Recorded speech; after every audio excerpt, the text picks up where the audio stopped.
Welcome to the Jiu-Jitsu of Life podcast. This is episode number 95. Hey yo, brother Carter. Skype just gave me a little notification to avoid any legal repercussions. I'm gonna let you know that I'm recording this. Oh, thank you, buddy.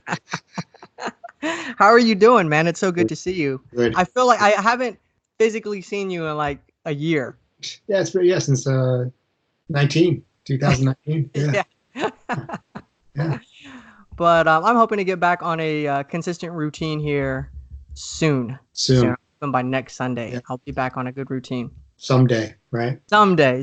I'm not practicing what I preach, man. Jiu-Jitsu of life is all about balance, and right now I'm getting swept. I'm up completely off balance. That's part of it, though. I mean, you get swept. It's how you recover from the sweep that matters. There you go. What do Yeah. you always say? What do you say? You said what do you say about getting swept? What's your ingest philosophy when you're getting swept? So you go in the direction of the sweep faster than the sweep is actually taking you. Sort of like Yeah. you steer into the skid or whatever they used to say. So same idea. Same There idea. you go. So, Okay, that's what I'm gonna do. yeah, because if you go faster than you're getting swept, you usually end up on top.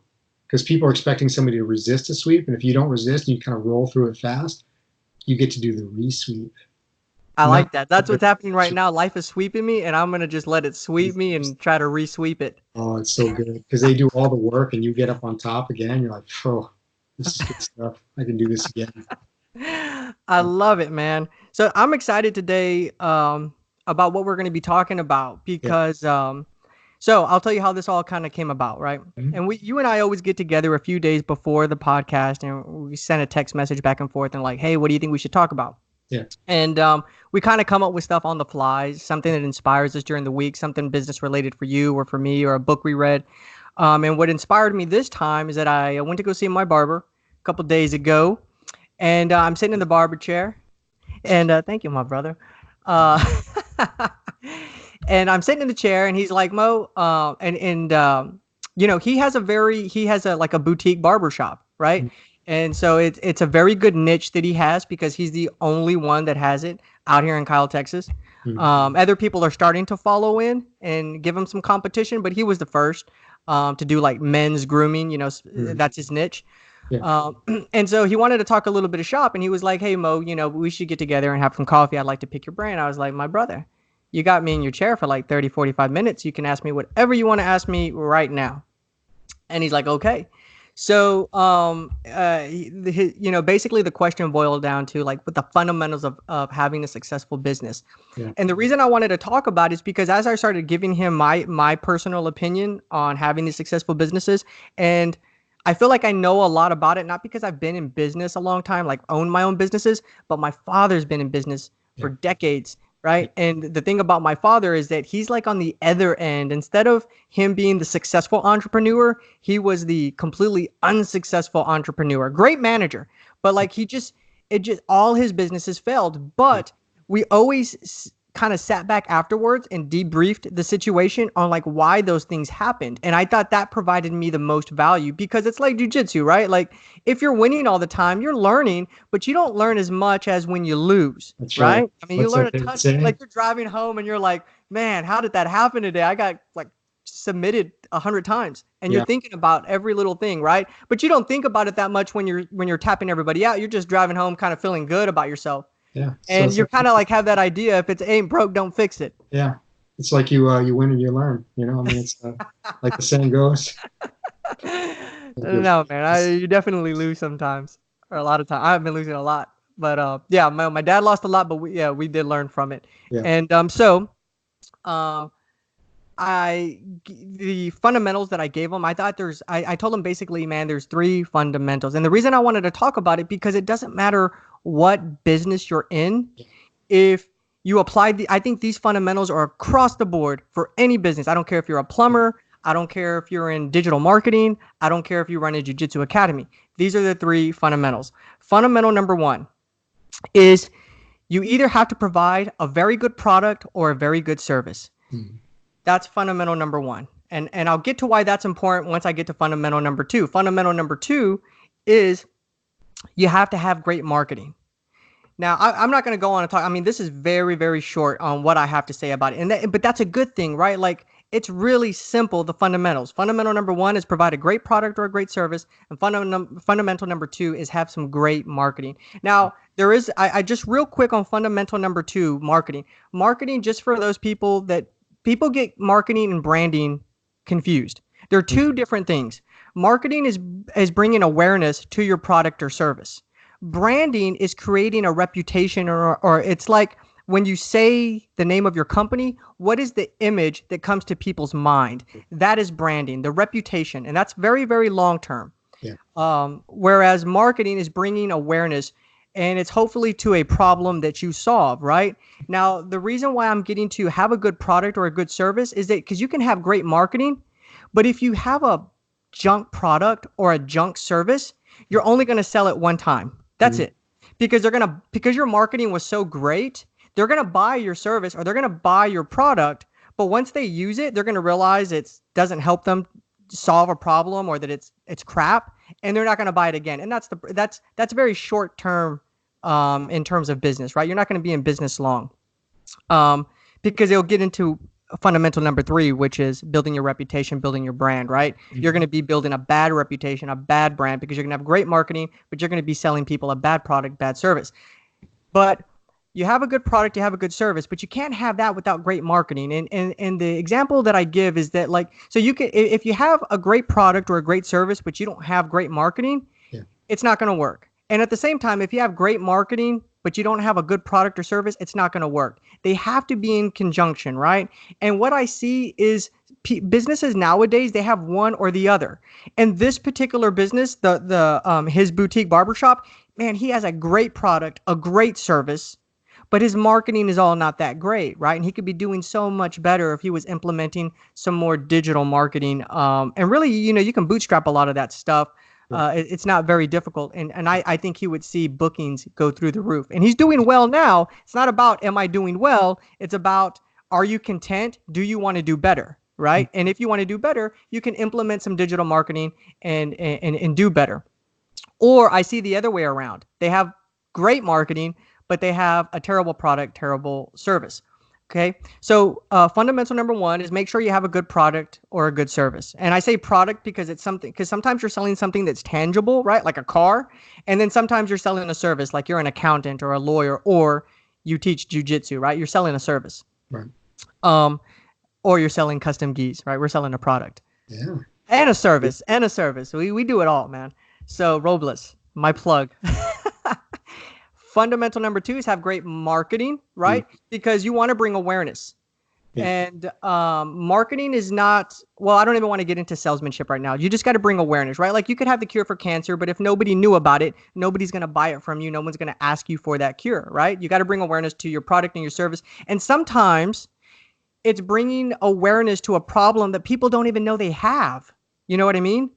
And so that's a whole nother podcast. That's all on a whole nother level. But let's get into fundamental number three. So now you have a great product, great service. Now you're doing some digital marketing, or some form of marketing, and you have that going on. Now you got to start thinking long term. Long term has to do with building your brand / reputation. They can be interchangeable, right? Your brand, your reputation. And so I want to give some ideas on how to do that. And this is a complete ripoff of like Gary Vaynerchuk stuff. But I sincerely believe in it because it's worked for me. And I hope that I've provided some value for him here now, right? By giving him the credit for it. And that is, if you want to build a great reputation, if you want to build a great brand, don't try to sell to anybody. Just help people, provide value. Right. The great things about Gary Vaynerchuk and people like Dan Pena is they give away everything that they do for free. They don't even sell you a course. Yeah. Like Dan Pena's stuff, it's all for free. If you still can't figure it out for yourself from the free stuff, you can go ahead and pay him $20,000 and fly to his castle, over in the UK. But everything that he tells you at the castle, it's all presented for free, right? Gary Vaynerchuk, the same thing. He doesn't provide a free course or everything is for free. It's just a matter of whether or not you want to do it.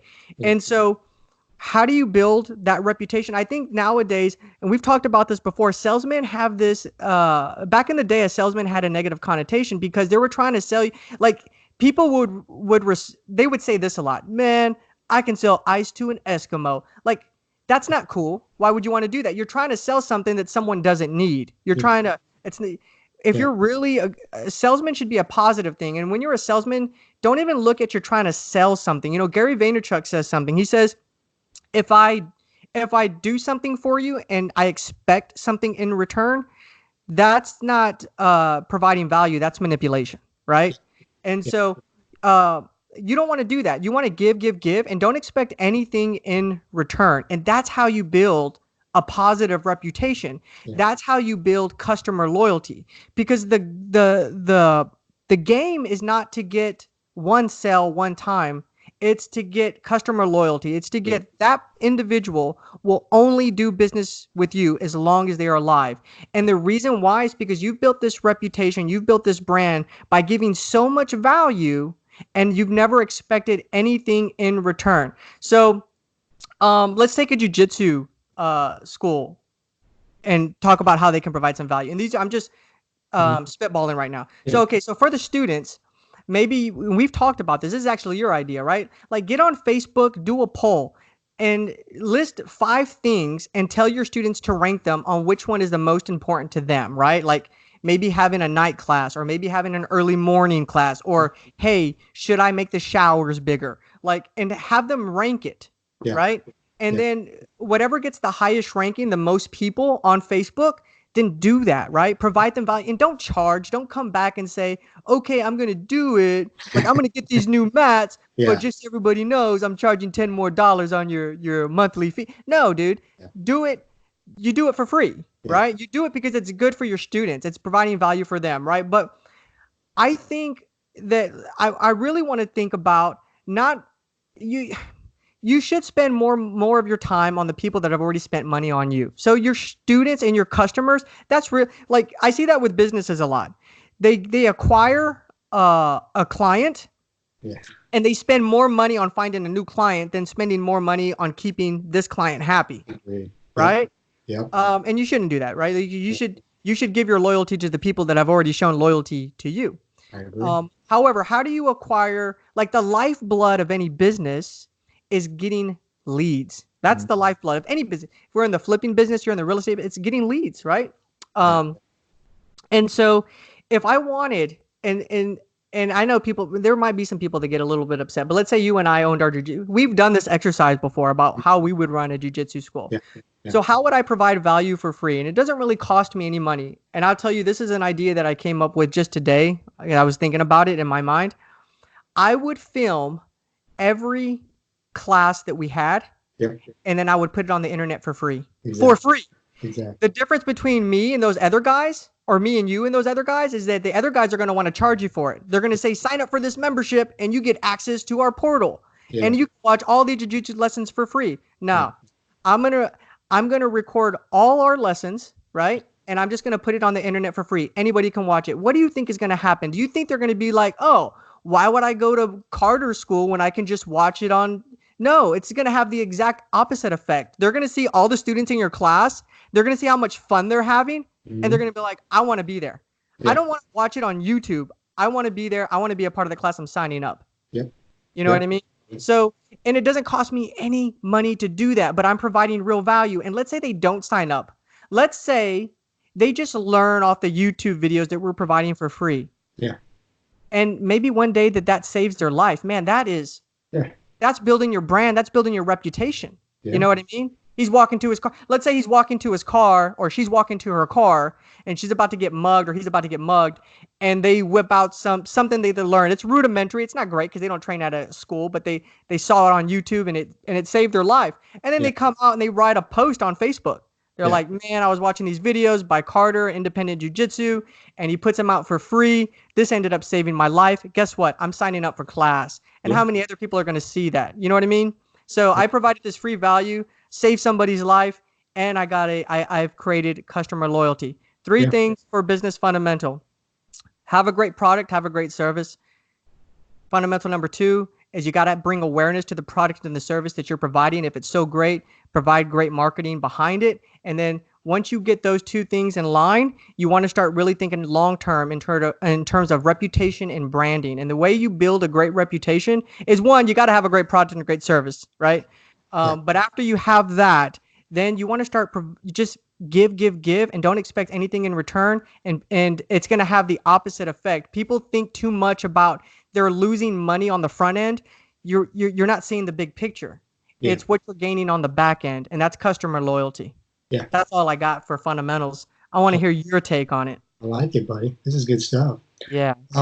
So because I'm sort of in the mindset of looking at a lot of short-term rentals and all that, what I'm going to say is all related to that. And I've said this before, but the idea of, instead of pursuing the deals, pursue the relationships. And I actually joined a mentorship for a short-term rental thing last week. And it was funny because I was going through it. And one of the reasons I was I wanted to join this group is the guy that's running it. I'm like, this guy and I would be friends. We have a lot of the same background in terms of real estate and all that. And we kind of look alike, we kind of talk alike. So, of course, I'm like, oh, he's like me. I want to know him. But one thing he talked about was, he said, instead of focusing on the how, focus on the who. Focus on the who, not the how.